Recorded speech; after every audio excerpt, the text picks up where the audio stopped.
What's up everyone, welcome back to the channel. You guys already know we had to talk about the original PSP, and I talked about this pretty much every single year that I've owned this channel or that I've been doing this channel. I've never sold it or bought it, I've just been doing it. And that specific console is the Sony PSP. I actually love this console a lot. There's really not too much to hate on it, you know? At the time there was pretty much the Nintendo DS versus the PSP, and it's crazy to think that this specific PSP is this old, man. It doesn't even feel like, I mean, guys, does it feel like it's been these many years? Like, this thing came out whatever in like 2004 or whatever. This thing is still pretty cool to see in 2020 and seeing how it's pretty much been through these many years. I mean, I never owned one. I had some family members that owned one before, and I thought it was pretty cool, you know, I'm not gonna lie. But I mean, first of all, this thing came out in 2004 and it really doesn't look too bad. I mean, yes, it looks pretty dated. It's, you know, the thickest thing I've ever owned, but that thickness came with an initiative, and that initiative was pretty much pushing whatever the PlayStation 2, PS3 could do at the time and seeing how we can kind of bring the best graphics with us and bringing the most powerful console we can, portable. You know, this was before we had the Nintendo Switches and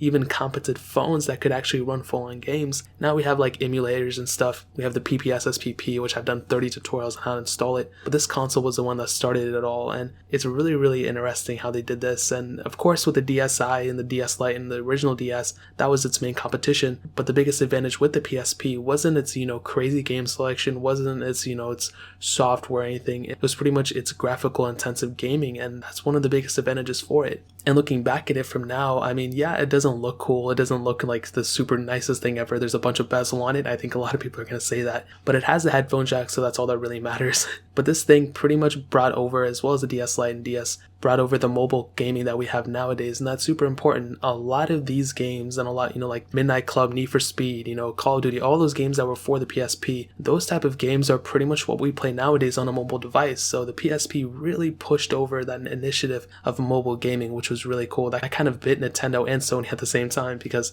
I'm sure a lot more people are mobile gaming rather than in PC gaming. And so this thing definitely was super important, and looking around you can see it's pretty thick, you know, it has a lot going for it. Removable battery, UMD slot. The UMD slot was one of those things I really didn't understand. I really didn't like it at the time, but I do see how it was important for sure. And the biggest reason this thing is still important nowadays is the game. You know, the game selection for this thing is super crazy. You have all those graphically intensive games, you have story mode games, you have a lot going for it. And that's pretty much the same way I can say for it for every single over and over again, is that it has a lot going for it. You can literally pick one of these things up for like $20, probably even less than that. If you go to a garage sale or something, you can probably pick it up for even less than that, which is pretty funny. I bought mine for $20. And you can always still custom firmware this thing too, which is super cool. You can go put in the memory stick do whatever it's called and be set. You won't even have to worry about any of that stuff. And the one thing is that you can always put more games onto with that memory stick duo by just, you know, inputting that memory card and going through with that. You can always buy the UMD games, which are like 10 cents now. They're like no cost at all. So with those things in mind, it's still a super cool console, tons of games for it. And I think it still has a little bit of life left in it. Obviously, if you can go a little bit further, getting a PS Vita would probably do you better. But mobile gaming is also a really cool thing that we have nowadays too. So that's kind of a quick one. Not a lot of things have changed since the, you know, my last video I've done about this thing. So I also have the PSP 2000, 3000, and the PS Vitas, PSP Go's. I'm going to be reviewing those ones here soon as well. So that's pretty much it. If you guys have any questions or anything, hit me up in the comment section below. Hit that like button, that would mean so much, but definitely hit that subscribe button. Every single subscriber that we get really does count, so it means so much if you guys could hit that. Also check out the other links down in the description as well. My Twitter, my Instagram, my second channel, all those links are linked down below. I'd really appreciate it if you guys could check it out. But more importantly than everything else, I love every single one of you guys. Hopefully I'll catch you guys in the next video. Peace out till then.